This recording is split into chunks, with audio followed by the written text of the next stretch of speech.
تحریک انصاف نے اسلام آباد میں قیدی وینس پر حملہ پولیس کی ایک سازش قرار دیا۔ وزیر اعلیٰ خیبر پختونخوا علی امین گنڈاپور نے خبردار کیا کہ اگر پی ٹی آئی کے قیدیوں کو کچھ ہوا تو تمام متعلقہ حکام ذمہ دار ہوں گے۔ پی ٹی آئی رہنما وقاص اکرم نے بھی متعلقہ تھانے کے ایس ایچ او کو واقعے کا ذمہ دار قرار دیا۔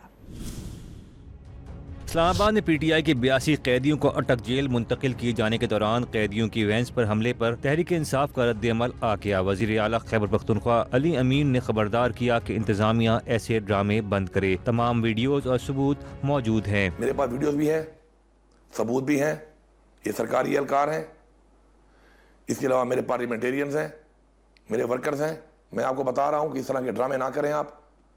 میں آپ کو وارننگ دے رہا ہوں اس بات پر۔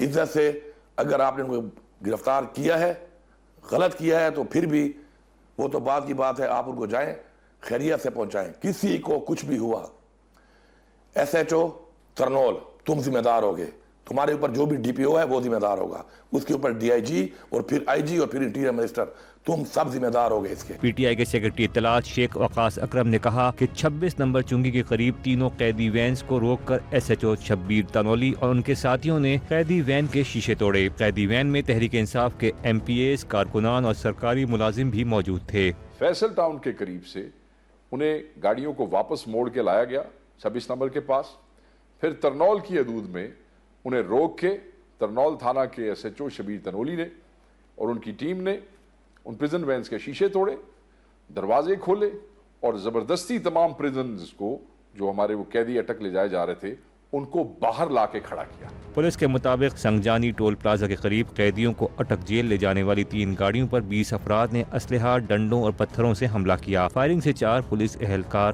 زخمی ہو گئے۔ 3 ملزمان کو گرفتار کر لیا۔